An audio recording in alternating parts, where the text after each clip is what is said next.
Seat back, relax, and enjoy listening.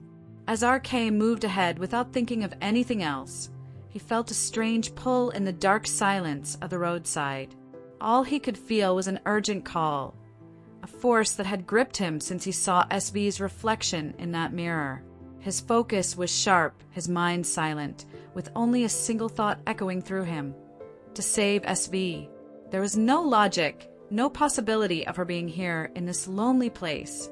Yet his mind quieted, and his heart guided him through the darkness. He didn't hesitate, not even for a second, after seeing SV's reflection. He moved forward with only the light from his phone, making his way towards something hidden by twisted branches. As he got closer, he began moving the branches aside, trying to see what lay hidden beneath. To his surprise, a giant stone emerged, its imposing shape rising out of the ground in a way that seemed almost intentional. Surveying his surroundings, he muttered to himself, "What is this giant stone doing here? There is nothing else nearby like it. Just this one lone stone." It was unusually long, straight, and not shaped like a natural rock. RK circled it, carefully observing every inch, brushing away branches and examining the stone's surface.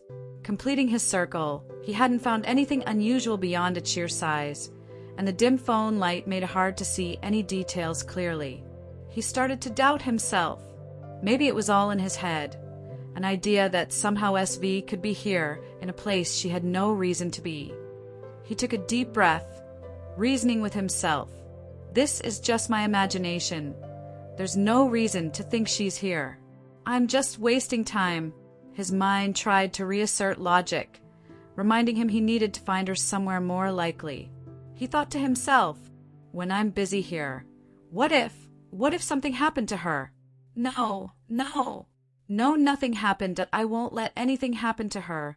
Never. He shook his head to clear the thought, and just as he turned to leave, his foot landed on something unusual. He quickly flashed his phone light down to see what it was and brushed away the dust. His heart stopped. It was a phone, and not just any phone. It was SV's.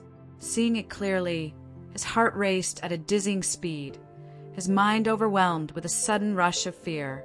His blood felt like it was boiling as the shock and terror surged through him. What is her phone doing here, in this silent, desolate place where no one ever comes? He tried to push away the horrifying thoughts that started flooding his mind, his heart pounding so hard he could feel it in his chest. He tried to steady himself, breathing deeply and telling himself, nothing happened to her. I just need to stay strong. She has to be around here somewhere. I'm feeling that in my heart. I just have to find her. Turning back to the stone, he was drawn to it with a renewed sense of urgency.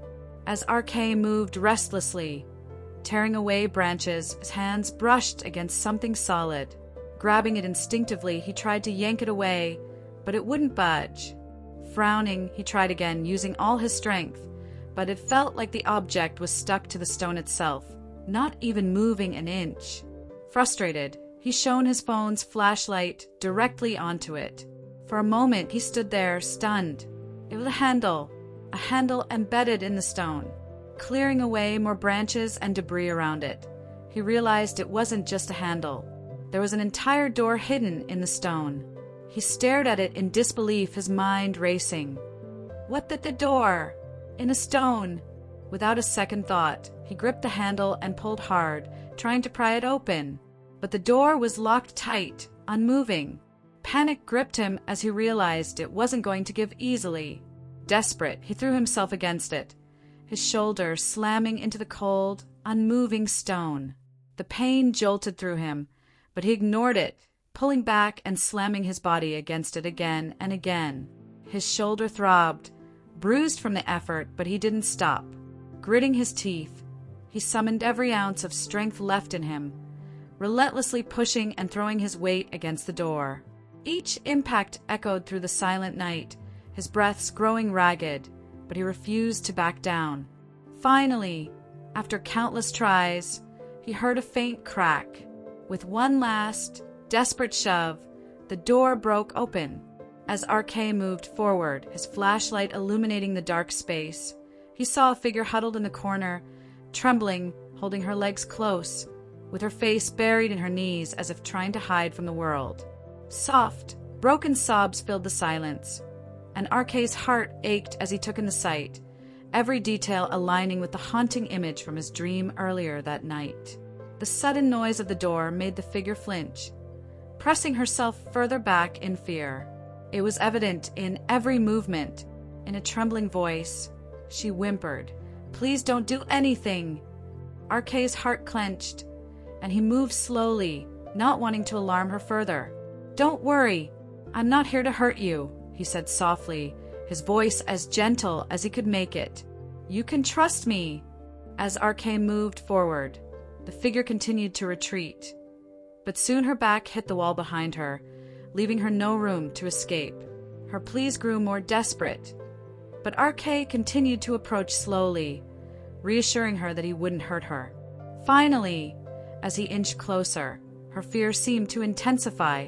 She flinched each time he moved, her voice barely a whisper now, pleading hard, please don't do anything."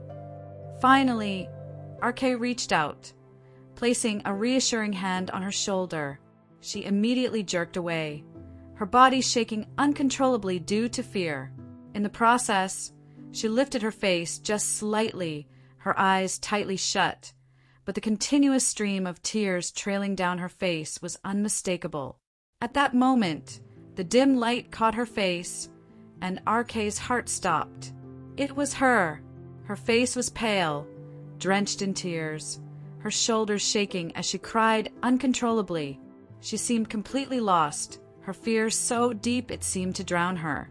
For a moment, RK was speechless. The sight of her, like this, hit him harder than anything he could have imagined. The confident, unbreakable person he had always known seemed to have disappeared, leaving someone who looked broken. Worry flooded through him, mingling with a sudden ache of heartbreak and a deep, protective urge he didn't fully understand. All of it overwhelmed him as he struggled to breathe, his pulse racing, the emotions crashing into him like waves. He couldn't look away from her face, couldn't process the sight of her like this. Lost, afraid, vulnerable, and then it sank in piece by piece as he stared at her tear-streaked face, trembling and terrified. It was SV. Seeing SV in such a state left him speechless, frozen, unable to move or think of anything but her.